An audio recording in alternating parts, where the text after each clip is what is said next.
پہلے کہتے کہ لا الہ الا انت، آپ کے سوا کوئی معبود نہیں، لہذا آپ کا ہر فیصلہ برحق۔ پھر کہا کہ سبحانک، آپ ہر عیب سے پاک ہیں، لہذا آپ کا کوئی فیصلہ ایسا نہیں ہو سکتا کہ جس کے اوپر انگلی اٹھائی جائے۔ تو پہلے یہ جو نفس و شیطان بعض اوقات انسان کو بہکاتے ہیں کہ اس مصیبت میں ہی رہ گیا تھا اس مصیبت کو برداشت کرنے کے لیے، یہ زیادتی میرے ہی ساتھ ہونی تھی، میں ہی کیوں اس ظلم کا شکار ہوا، اعوذ باللہ العلی العظیم۔ تو اس کا پہلے سد باب کر دیا۔ یہ ہے بندگی کی بات کہ آدمی جو کچھ مانگ رہا ہے اس مانگنے سے پہلے اس بات کی وضاحت کر دے کہ اللہ، میرا عقیدہ یہ ہے کہ آپ کا ہر فیصلہ برحق، آپ کے کسی فیصلے میں کوئی عیب نہیں، آپ کی ذات بے عیب ہے۔ ہاں انی کنت من الظالمین، میں ہی ظلم کرنے والوں میں تھا، ظلم میرا ہے، میں نے اپنے جان پر ظلم کیا ہے، کوئی غلطی اگر کی ہے تو میں نے خود اپنی جان پر ظلم کیا ہے۔ اس کا اعتراف، اس کا اقرار پروردگار کے سامنے کرنا، یہ دعا کے عجیب آداب میں سے ہے۔ یعنی بعض اوقات جب کوئی شخص یہ کہتا ہے نا کہ اللہ میں اس مصیبت میں پھنسا ہوا ہوں، یا اللہ مجھے اس مصیبت سے نکال دے، تو اس میں ایک پہلو کبھی شکوے کا ہو سکتا ہے کہ اعوذ باللہ، آپ نے مجھے اس مصیبت میں ڈال دیا، آپ نے مجھے اس بیماری میں ڈال دیا، آپ نے مجھے اس مشکل میں ڈال دیا۔ یہ جو شکوے کا پہلو کسی دعا کے اندر ہو سکتا ہے، اس کو دعا کرتے وقت اس کو پہلے سے اس کا دفعیہ کر دیں انسان کہ مجھے آپ کے فیصلے پر کوئی اعتراض نہیں، کوئی شکوہ نہیں، کوئی گلہ نہیں، آپ کا جو کچھ بھی فیصلہ ہے وہ درست ہے، بے عیب ہے، اس کے اندر کوئی عیب نہیں، اور جو کچھ مجھے تکلیف پہنچی ہے تو خود میری جان پر میں نے اپنے ظلم کیا جس کی وجہ سے پہنچی۔ اب آپ دیکھو کہ اس پورے جملے میں کہ لا الہ الا انت سبحانک انی کنت من الظالمین، اس میں کوئی جملہ دعا کا نہیں ہے، یا اللہ مجھے اس مچھلی کے پیٹ سے نکال دے، یا اللہ مجھے ان اندھیریوں سے نکال دے، وہ نہیں ہے۔ جو کچھ ہے وہ یہ بات ہے کہ اللہ آپ کا فیصلہ بے عیب ہے، اس کے اوپر کسی شکوے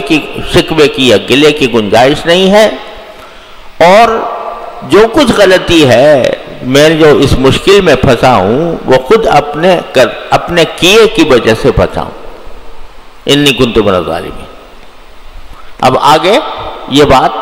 کہ اللہ پھنس تو گیا ہوں، مجھے نکال دیجئے اس سے، یہ جملہ بھی موجود نہیں ہے۔ صرف اتنا ہے کہ اللہ تبارک و تعالیٰ کی ذات کے تنزیہ اور اس کو بے عیب قرار دینے کا ذکر، اور پھر اپنی غلطی کا ذکر، بس۔ جس کا مطلب کیا ہوا؟ مطلب یہ ہوا کہ اب میں کس زبان سے آپ سے کہوں کہ یہ مشکل مجھ سے دور کر دیجئے، جب میں نے خود ہی اپنی جان پر ظلم کیا تو کس زبان سے آپ سے کہوں کہ یہ دور کر دیجئے؟ البتہ اپنی حالت آپ کے سامنے ذکر کر رہا ہوں، اپنی حالت کا ذکر کر رہا ہوں۔ آپ کی ذات ارحم الراحمین ہے، اکرم الاکرمین ہے، دعاؤں کی سننے والی ہے، وہ باتیں بھی آپ سن لیتے ہیں جو ہم نے نہیں کہیں۔ مولانا رومی فرماتے ہیں کہ ماں نبود مو تقاضا ماں نبود، ماں نبود مو تقاضا ماں نبود، رحمتت نہ گفتہ مامی شنود، کہ نہ تو ہم تھے نہ ہمارا کوئی تقاضا تھا، لیکن آپ نے ہماری وہ بات بھی سن لی جو ہم نے نہیں کہی تھی۔ یعنی ہماری زبان حال کو دیکھ کر، ہمارے حال پر رحم کھا کر آپ نے اپنے فضل و کرم سے ہماری بات سن لی اور سن کر ہماری اس کیفیت کو دور کر دیا۔ یہ بڑی مؤثر دعا ہوتی ہے، جیسے کہ حضرت ایوب علیہ السلام کے قصے میں نے عرض کیا تھا کہ انہوں نے بھی ایسے ہی کیا تھا۔ کیا کہا تھا؟ انی مسنی الضر وانت ارحم الراحمین، مجھے تو یہ دکھ لگ گیا ہے، آپ ارحم الراحمین ہیں، بس میرے دکھ کو دور کر دیجئے۔ یہ جملہ اس میں نہیں ہے، مطلب یہ کہ جب میں اپنی شکستہ حالت کو اپنی بارگاہ میں پیش کروں گا اور آپ ارحم الراحمین ہیں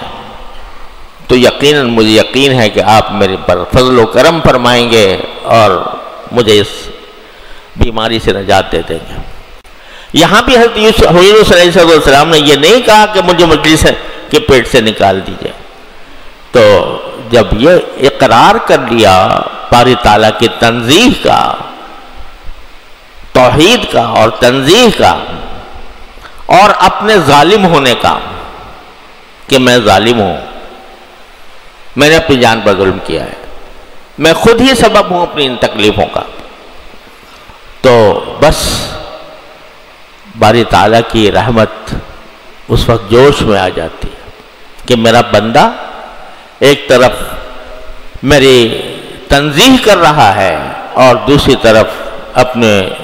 ظلم کا اقرار کر رہا ہے، تو اب میں اپنی ارحم الراحمین کا ہونے کا مظاہرہ کروں گا اس کے اوپر۔